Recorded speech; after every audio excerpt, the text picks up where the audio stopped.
The following presentation is brought to you by the Pride of ODU, the official NIL collective of Old Dominion Athletics. Be a monarchist. Join the Pride.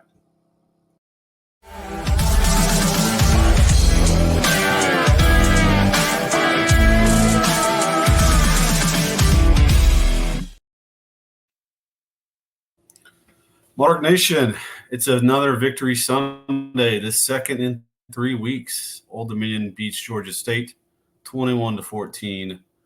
Let's talk about it. But first, Gary, how you doing? How was the trip? I'm doing great. Trip was awesome. Nice to come out of there with a win. Got a decent flight back. Was back in Richmond before 1 o'clock today. So feeling good and ready for the fun bank holiday tomorrow. Must be nice. Healthcare that does not exist. The main topic of conversation has to be this defensive performance yesterday. And, that D line and our performance against the run and the pass, just maybe the best performance we've seen from the defensive front all year. Yeah, in my opinion, it was absolutely the best game of the season for the defensive line. I mean, Denzel Lowry, Amori Morrison, Chris Trinidad, they were eating on just about every play. Like they were pushing that offensive line back. We see it show up in the stat sheet as well. We have 9 tackles for a loss in that game. That's huge. We had 3 sacks. Just a nice bounce back performance for the defense after we were on them pretty good after the Coastal game. Yeah, absolutely. And I want to give some credit to Mario Easterly in the secondary. He performed very well for us yesterday. I know he's kind of more of a reserve, but he played like a starter yesterday, and it was needed in a game where our offense could kind of just kept shooting themselves in the foot. Yeah, Mario had a great game. Him and Jerron back there at safeties was a big plus for us. And Georgia State challenged us early with a lot of deep balls, and defense responded well. They had good coverage. They got pressure, which forced some bad throws, especially some deep balls down the field. I know Rankin almost had a first half interception in addition to the big one he had in the second. We talked about on the podcast last week of Coastal Carolina looked like a team that spent their entire bye week preparing to attack our defense. And I believe that is even more true now for 2 reasons. One, the way our defense played on Saturday. They were lights out. They were fantastic. And then 2, Coastal went to JMU and got absolutely destroyed. They could not do anything on offense. So they prepared for us, but apparently not JMU. And they're 1-1 now in the Sun Belt East. Yeah, the East race is getting really interesting, especially with JMU now being 1-1. We're 1-1. It's wide open. I don't think I would have ever guessed that Georgia Southern would be sitting here 2-0 and App State would be 0-3 in the Sun Belt. Just completely flipped what a lot of people thought was going to happen this year. Yeah, and I've been pretty wrong so far at Marshall. I thought they were going to be a team that would be struggling to make a bowl. They're 1-1 right now, but they're outperforming my expectation for them. Curious to see how they bounce back after blowing the lead down at Georgia Southern, because they really had that game in hand early on and ended up losing late. So interesting to see how they bounce back. Man, Sunbelt is just crazy. Louisiana Monroe, 3-0 in the West. Unbelievable. Yeah. So I was looking at PFF earlier today, and it confirmed what we've been talking about. We have the best rush defense in the Sun Belt, according to the PFF at this point in the season. Yesterday, we held them to 2 yards per carry. That is phenomenal. Pretty good. Pretty solid. 9 tackles for loss. Another fantastic performance there. Will Jones Jr. has 2. Maury Morrison has 2. Julio Colbert had 2. Mario has maybe the most important fumble recovery we've had in a long time. Just that was fun. Watching that defense play yesterday was fun. Yeah, they were smooth and free flowing. We were rotating still a lot of guys in at defensive back. I think of the first 6 defensive plays, I counted 9 different DBs that came on the field. So you're seeing that depth come through. We looked pretty fresh. We actually won the time of possession battle, which is pretty awesome to do that and make sure that you win. Yeah, Jaleel Colbreth, I thought played really well. He ended up with 5 tackles, 5 solo tackles actually. But you talked about Will Jones and his tackle for a loss. That sack that he had, where he just basically just flew through the middle of the offensive line and hit the quarterback. It was a huge, huge play, really athletic play. Did not over pursue, didn't miss the quarterback because he was running at full speed and absolutely popped him. So just love watching that defense eat yesterday. Like, you felt like we were going to be in that game no matter what, just because of how well they were playing. All right. Yeah, defense was fantastic. I'm looking for that time possession. I did not realize we won that. It wasn't by a lot. I think it was by maybe 2 32 to minutes. 27. Yeah. 32-45 to 27-15. So, when was the last time we won the time possession?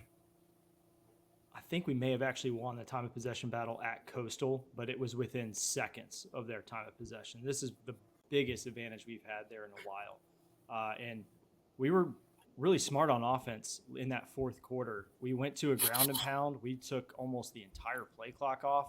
I mean, we know that this offense has looked completely different in the last couple of weeks, very different with Colton Joseph at quarterback. But it seems like we are trying to go less hurry up, less tempo, and more let's control the clock, control possession, keep our defense off the field. And that's really what we've needed to see over the last couple of years. Once this high flying attack was not gonna work for what we wanted to do, was not the best match with the defense that we had. So I've been really pleased with the changes on the offensive side of the ball. You got to give that coaching staff credit for kind of swallowing the pride and ego and making the changes that need to be made.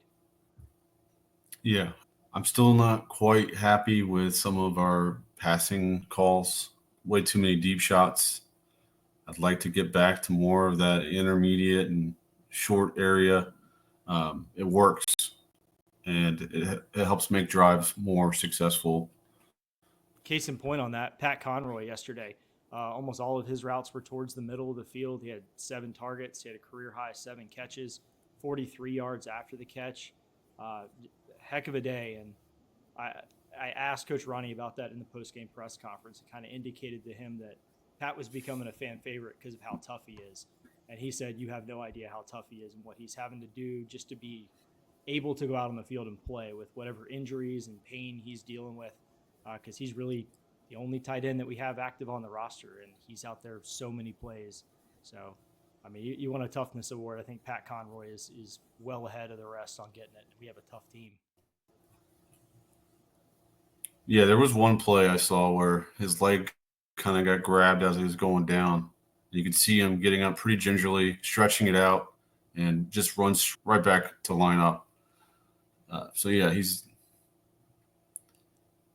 missing him would be so bad for us. So I'm happy he continues to fight through all of this and produce. I mean, 43 yards after the catch yesterday. It's a lot for a tight end in our offense. That's a lot.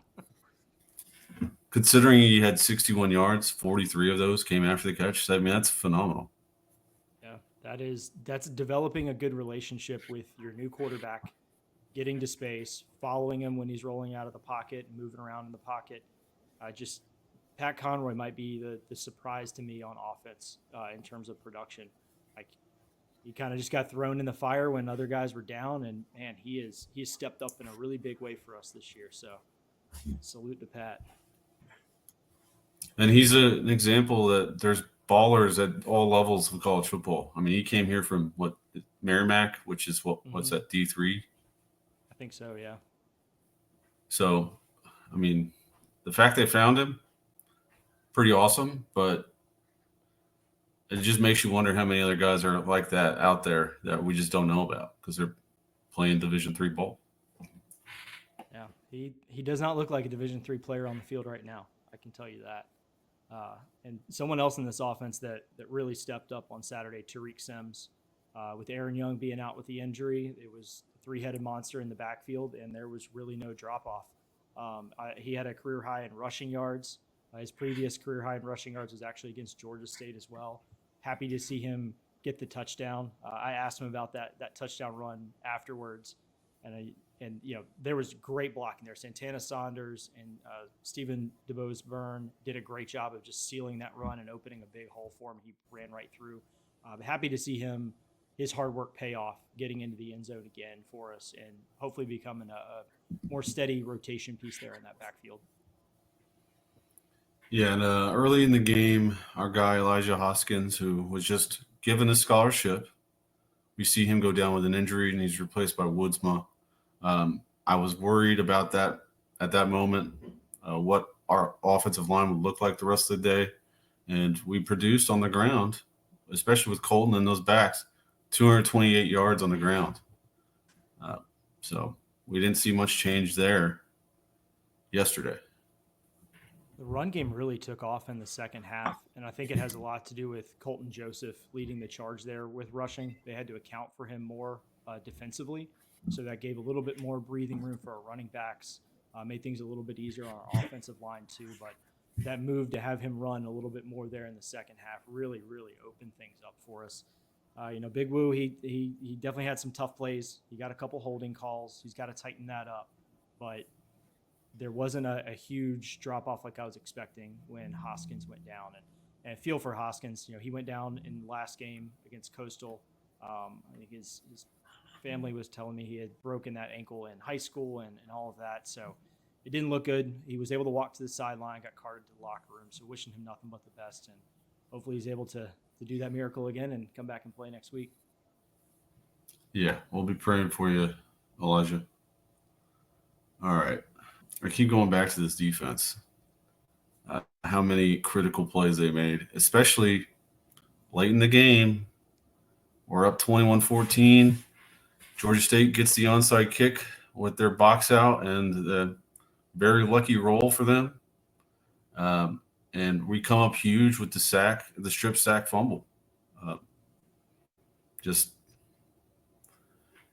everything you need from a defense they did yesterday. They kept stepping up, and I think we got caught off guard a little bit on that onside kick because we were on the north side of the 2-minute timeout. Georgia State had their timeouts. The typical thought there is they're going to kick it away. We did have the hands team out there. We weren't caught off guard in that respect, but it was a really weird onside kick. Like that has to be the longest onside kick I've ever seen. That ball, like it was rolling like a yard a second, it felt like, and we were just not aggressive to go up and get the ball, or should do in that situation is act like you're going for it and swat it out of bounds. That's what probably should have happened on that play. But we kind of were waiting for it to roll 10 yards, and it kept going. And by the time it hit 10 yards, Georgia State was completely surrounding it. So we have to tighten that up in practice and be more prepared, because that's not something you want on film to expose you later on. But luckily, defense is there to bail it out, like you said. I mean, that's a huge play from Chris Trinidad to come off the edge like that, stay away from anyone blocking him, and lay a huge hit on the quarterback, strip that ball out. And then Mario Thompson's right there to scoop it up, and we kneeled it out. Yeah, and it's one of the few times this season where one of those fumbles bounced our way. So I'll take it. I also take responsibility for that onside kick and also the second touchdown that Georgia State scored. It's completely my fault because we were up 21-7. We had the ball. We were running the clock out. And I had to go to odusports.com and look at the schedule and go back to 2022. I was looking for the last time that we won a game by more than 2 possessions. I was going to tweet that out. The second I looked that up, Georgia State scored a touchdown, so I just X'd out of the window. So that's on me for, I think, looking a little too far ahead, because guess what? Another one-score game for Old Dominion. Yeah, the list of one-score games these last few seasons is getting ridiculously long. What, 2 games this season that weren't, or I guess 1, really, just Virginia Tech, right? Yeah, Virginia Tech is 2 of the last 3 games that were not one possession. It was those 2. And the other's Louisiana, I assume, right? No, Liberty. Oh, yeah. Yeah. It's a game I burned out of my memory. Yeah, I keep trying to every single day. The last time we had a Sun Belt game that wasn't one possession was at App State in November of 2022. So we're coming up on 2 years since the last time we were not in a one-score Sun Belt game. That just tells you how tough it is and how we've missed some opportunities over the last 2 years. But it shows you our competitiveness and how far we've come as a program, that we are competitive in each and every game we're going out there. There's not a team more Um, battle tested in crunch time I than got the to give a little Rebels. bit I'll of, tell you that. yeah, I want to take a moment to give some credit to Peanut Houston. He doesn't get a whole lot of snaps, but he has his first career touchdown at Old Dominion, his first touchdown since 2022, and it was a critical one. And I don't know if you can say it, but you told me something earlier that I found really interesting. Yeah, I can tell you because Coach Ronnie said it in the post game press conference. But the 2 plays before he had that touchdown catch, the corner that was covering him punched him in the face on both plays. And Coach Ronnie said Peanut did not retaliate. He took it. He went back to the line, did his job, and kind of got the ultimate last there with the touchdown catch. But there's a lot of little things like that, and Coach Ronnie alluded to that that go on during the game that sometimes you miss that aren't on the broadcast. The other one I will tell you is the interception that Colton Joseph threw that got called back for a penalty. He's kind of in the middle of the field where he would have been in the pocket. The return's coming down the sideline. There was a defender that had him pinned to the ground, had the full mount, was grabbing him by the front of his jersey and pads and just banging the back of his head into the turf. The referee went over there and broke it up. No flag on the play, nothing. I guess that's legal in the Sun Belt. But it's little things like that that may happen a little bit outside of camera view that can create reactions that then get the flag. But kind of getting tired of all these little cheap shots and chippy and unsportsmanlike things. And it's typically against Georgia State, if you remember last year with Lamarion James. Yeah. We were kind of warned of that last year with how their coach was. And I remember them telling us to watch them warm up. And uh, yeah, they were.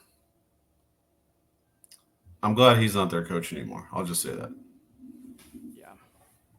Yeah. Hoping that culture turns around a little bit. I think they're going to be good in the future. I think they have the right coaching staff. They do have some playmakers on their team now. I mean, obviously, they beat Vanderbilt, and Vanderbilt beat Bama, who beat Georgia. We actually, someone pointed out that we completed the circle of suck because Alabama beat South Carolina, who beat us. So you can just go in that circle of who lost to who all day. Um, yeah, it was chippy, and you could hear everything was happening on the field because there were maybe 1,500, 2,000 fans in the old Ted Turner Field. So, talk to us about that. You went to the game. You went to the tailgate, the alumni tailgate. Talk to us about the experience and how much it's changed since you last went 2 years ago. Yeah, they've done a really good job of building up everything around that football stadium. Last time I went there was some construction going on, but we had to go to a barbecue place and have them take the lock off the door so we could get a beer. Very different now. A lot of really nice new condos and apartments, restaurants, bars. We went to a really cool beer garden that's like 2 blocks off of the stadium. Had good food, great beer. Definitely a better environment around the stadium now. The ODU Alumni Association had their tailgate with the Atlanta chapter there. So shout out to Matt Harrell and Brett Scott. They did a fantastic job with that. Probably 50, 60 ODU fans that came to that. We had a great time. Some parents of players were there as well. I know the Barlows were there. Colton Joseph's parents were there as well. It was just it was a good vibe, good hangouts beforehand. But man, you come in the stadium and it's just a cavern. Like the only thing that was loud in there was the PA system and the damn train horn that kept going off. Um, it's kind of sad too because like it's turned into a little bit better venue to watch football if you're in the stands. But they still use the old baseball press box, so those sight lines that Andy Mishaw and Ted were talking about on the radio broadcast are real. They can't see really anything from the end zone, and not much better a couple feet over from where they were. All right. I really want to talk about Colton. He's obviously the reason we won offensively. I mean, the defense won this game, but he put us in a position to win with his play on the ground. But I want to highlight some of his throws that should not have happened. We got lucky with a couple, with an interception being called back due to penalty, but we saw some rookie mistakes from him or freshman mistakes of him just trying to extend the play when he might be better off throwing it away or taking the sack.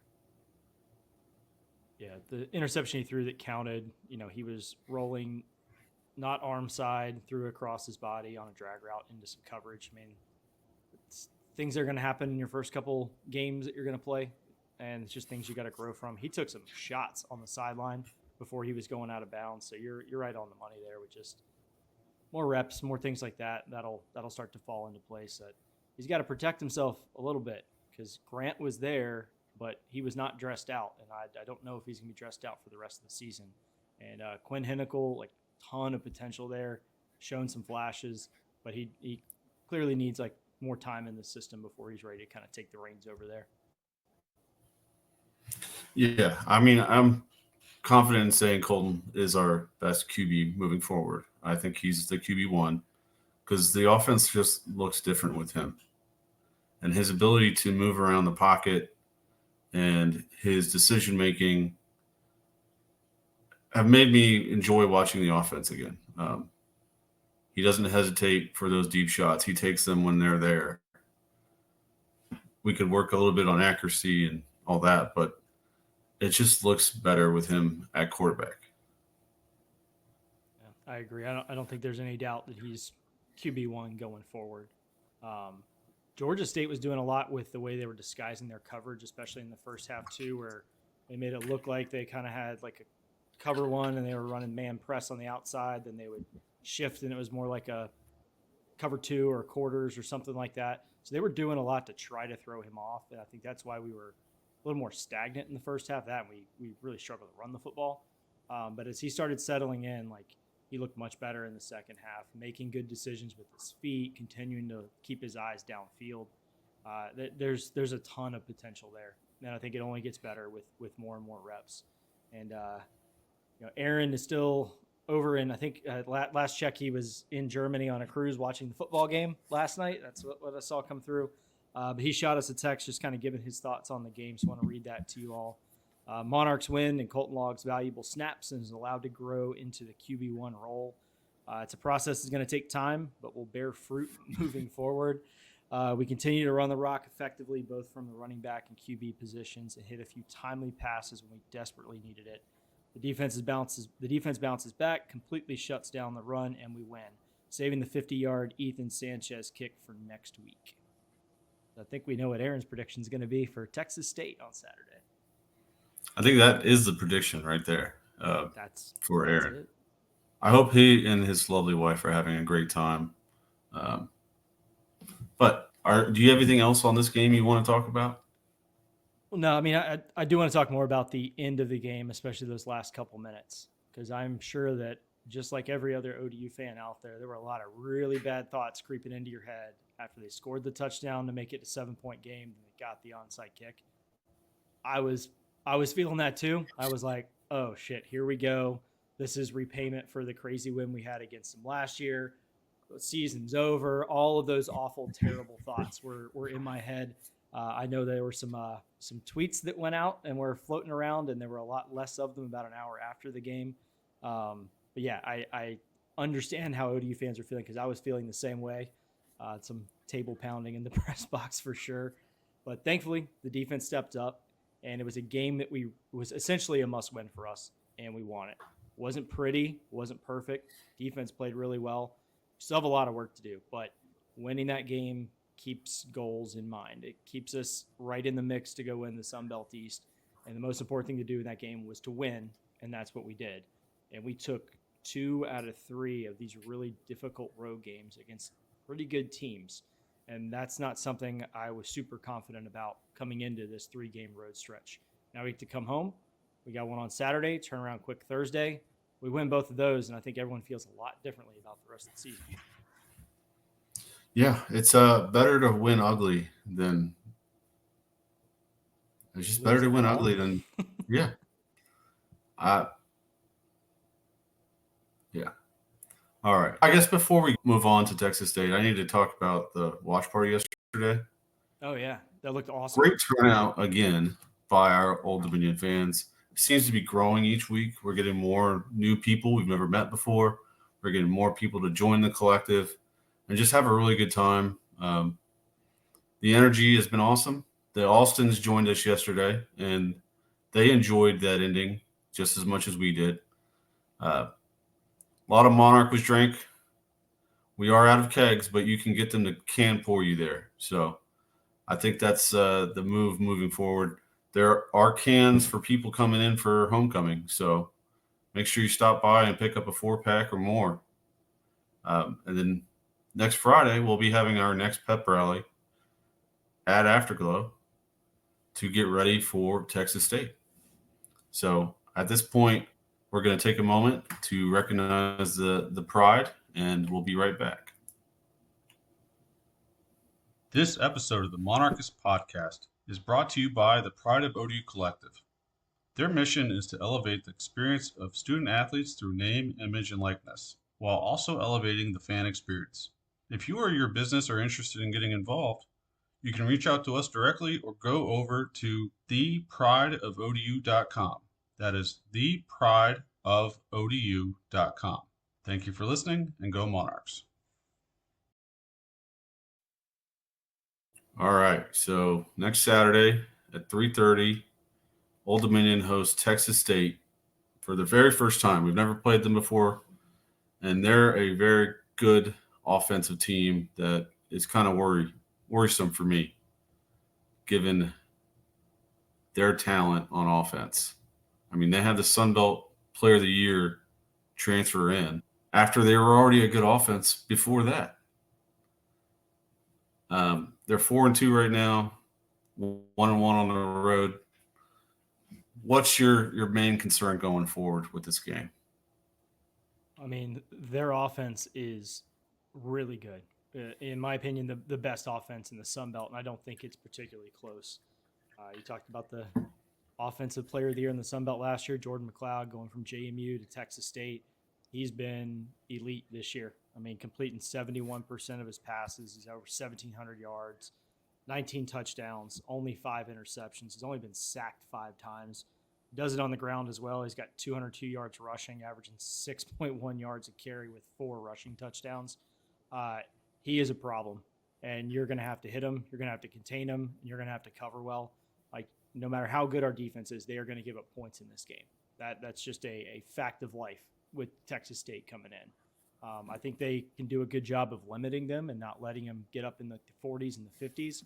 But then you kind of have to ask yourself the question, if Texas State puts up 30, 33 points, can our offense match that? Can they bring back that offensive prowess they had against Coastal and get into a shootout? Because I think ultimately that's where this game ends up being. It's going to be Bobby ball again. Just touchdowns up and down the field is what it seems like.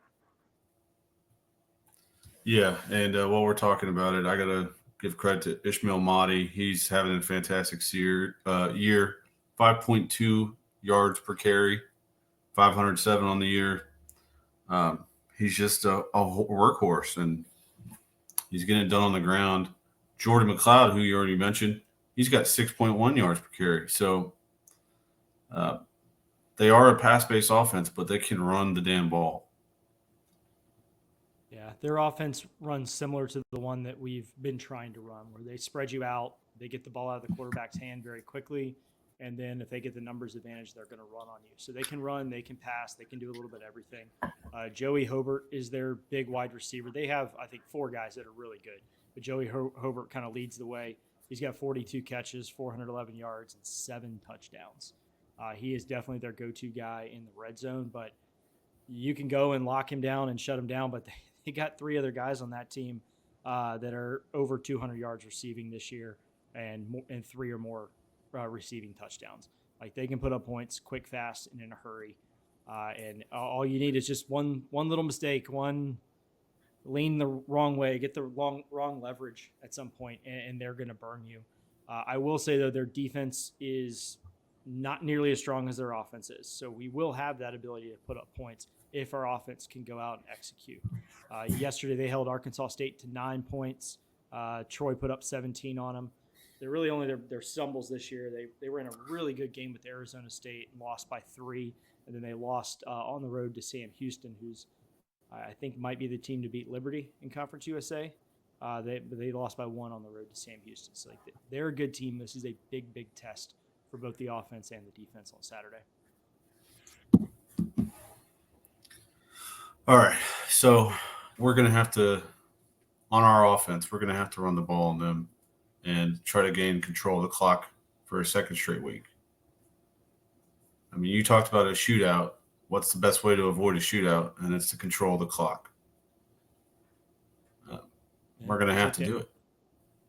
Take the air out of the ball. We proved that we could do it because we did it really well in the second half against Georgia State, and that's kind of the first time we've, I think, really tried to do that, run out the clock. We played intelligently with the lead, and thank goodness we did, and didn't leave Georgia State more time, knowing what we know happened in the final kind of 2:30 of that game. Uh, this thing opened up as Texas State as like a 7.5 point favorite. It quickly shot up to 10, 10 and a half, 11 at some books, and it's kind of settled on 10 now. We talked about it earlier. The last time ODU was not in a one possession Sunbelt game was almost 2 years ago. So that 10 number may be a little bit high, but I understand it if you look at the underlying metrics of Texas State's offense. Yeah. Kenny was a home run higher for them. I'm still shocked he didn't get snaked away after last year. He's a fantastic head coach offensively.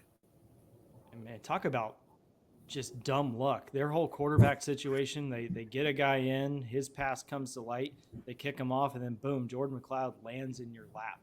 Like, no, you'll never get that lucky again. But man, it works for their offense. They got athletes all over the place. They're good up front. They're good in the trenches, good in skill positions. We're going to need a big performance from this offense, something like the Coastal game, if we're going to be in it. I love the defense, but I mean, sometimes you just get beat by better plays and better players, and there's going to be those instances on Saturday. Like, they're going to give up some points. Yeah. We have a flyover for this one, right? I believe so. I can't remember what it is. I'm copied on so many of those emails. I don't know if it's. I don't think it's the Chinooks. I know the F-18s are Thursday. But I'm sure something will be flying over the stadium at some point, and it will be loud and fun. Yeah, it's going to be nice to be back on campus. It's felt like 6 months since we've seen a game at Ballard. Yeah, I got to knock the dust off the rituals. I got to go like clean all my tailgate stuff again because it's been sitting in my garage for a month.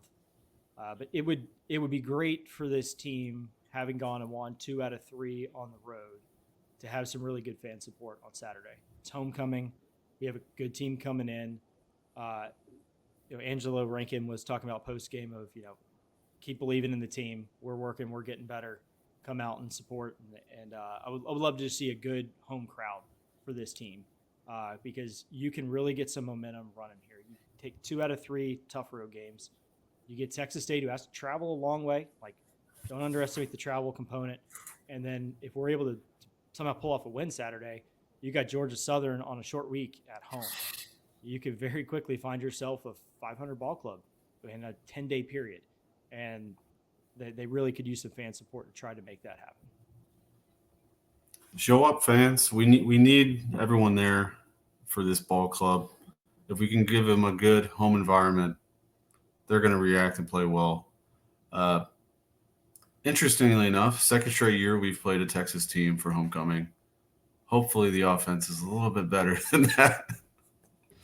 Yeah, you brought back some feelings with that statement. I have wiped that tropical storm shenanigans game because, man, that was like that show Seconds to Disaster. We were like Lamarian James's fingertips from disaster in that game. Yeah. Yeah. I was gonna say college football is fun too. So like, go to a college football game. Have you seen what's been going on around the country? Like the games that were going on yesterday, even after ours, just insane endings, crazy outcomes. You got Vanderbilt beating Bama, then going and beating Kentucky. Like Vanderbilt's got a shot to go win the SEC. You got the Sun Belt's upside down. Like college football is a lot of fun. And aside from 2 drives, the home crowd hasn't seen Colton Joseph play quarterback, and that's something you should do. Watch Jerron Manning for a couple plays, even if the ball's not his way. We got some dudes on this team that are really fun to watch. So I would come out, support them. We still got everything we want is in front of us right now. Yeah, I'm excited to see Colton play for a full game. I have not had the opportunity to see him in person for a full game. So I'm excited. Jerron Manning is not right now. He's one of the best rated safeties in the country. He's top 20 at safety position on PFF. He's the number one safety in the Sun Belt. We need to appreciate these guys while they're here because there's no guarantees they'll be here next year. So Going to be a lot of people calling him the second the season's over. So you are correct. Enjoy it while you can. Obviously, everything's going to be done to make sure we keep a lot of these good, talented guys in Norfolk, right at ODU. But you never know.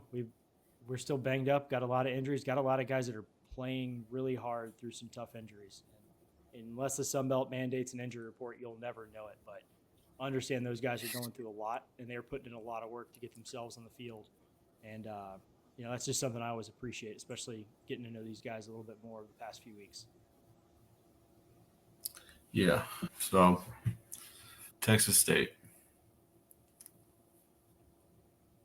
It's a big one. I mean, they're the favorites, the heavy favorites. They're really talented offensively. We got a good defense who's put us in a position to win every game but one.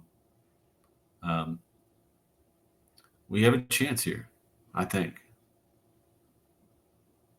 I mean, I definitely think we have a chance, especially if the defense plays anywhere near what they did on Saturday. I mean, Georgia State was able to run the ball prior to playing us. They were able to hit some deep pass plays prior to us, and they really struggled to do that for most of the game. So, I mean, I will always have faith in this defense. Clearly, the Coastal game is just a blip against a well-prepared opponent. You're allowed to have one of those, I think, a year. Yeah, anything can happen. You're talking about coming all the way over from San Marcos, Texas to here. Travel's funky. They've played a lot of games in a row. Who knows? I mean, show up and come see. It'll be a lot of fun to watch. It's going to be nice to play a team that is not coming off a bye for the first time in a while. Yes, they'll be just as banged up as we are, thankfully. So I'm excited for this one. I will, if you don't have a place to tailgate, you're always welcome to come hang out with us. But I need to give credit to what they've done on Kaufman Mall because they've built that up and made it into a real nice game day experience for fans that don't have tailgate passes. You got the Alumni Association tent. You can go support them. But there's other tents. There's a nice beer garden right near the fountain that is fantastic. There's games on TVs there. It's a great game day experience for anyone who doesn't want to have to think about preparing before they go to the game. You can just show up and have a good time. Yeah, that continues to just grow and grow from when they first started it. Obviously, you get the Monarch Walk going over. I would recommend if you're coming to the Thursday night game, that should almost be a must thing for you because there's going to be a lot of really cool things going on prior to that Thursday night game. Thanks to Harry McBrien for lining a lot of that up. I won't ruin the surprise for him, but yeah, there's a lot of good spots to go hang out and come over to the game. Should be a fun time on Saturday. Yeah.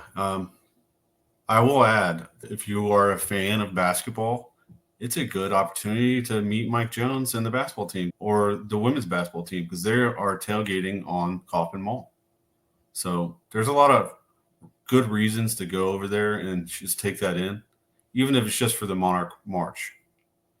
I mean, that alone is a pretty cool thing we get to see every game day. So go to Kaufman Mall and just enjoy the experience. Before we get to predictions on the game on Saturday, I wanted to give a shout out to ODU Volleyball. They split their series with App State. They absolutely dominated App State on Saturday, so congrats to them. Field hockey beat JMU today in overtime, 3-2. It's weird because JMU is not in our conference for field hockey. They're in the MAC. We're in the Big East. It's funky, but beat your rivals. That's what I always say. And then right now, women's soccer is up on Georgia State 1-0 with about 30 minutes left in the second half. So teeing up for a pretty solid weekend for ODU sports. Yeah, always nice beating JMU.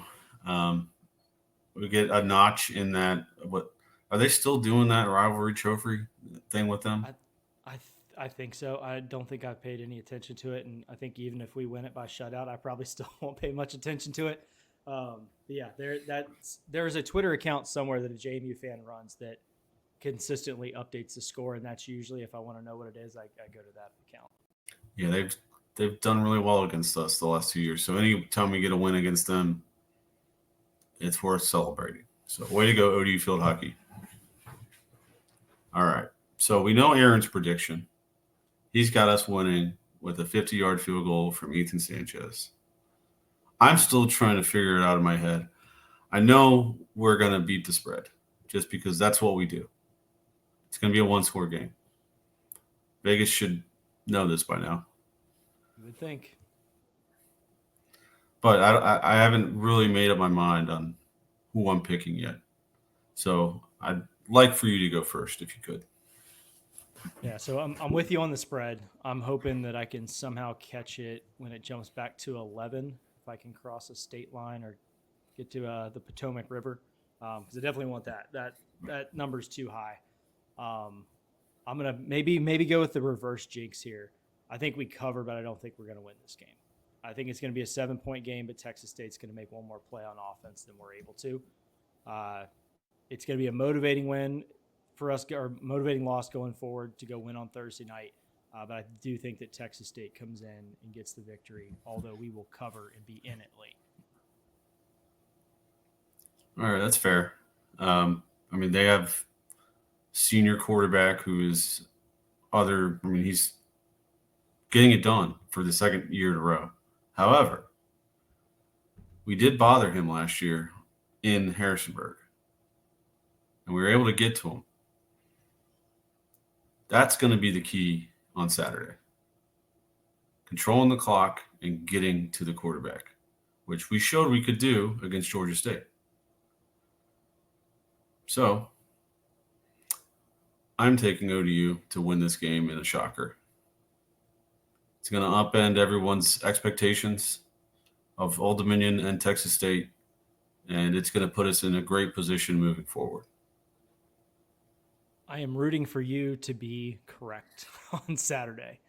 Don't get that misconstrued. Just because I'm picking Texas State to win doesn't mean I want them to win. Yeah, you're right. I mean, we win this game, and everyone's perception of ODU in the Sun Belt changes drastically. Yeah, so let's make it happen. Come to Afterglow on Friday if you're in town. It's going to be fun. We've had a lot of football parents, former football players show up.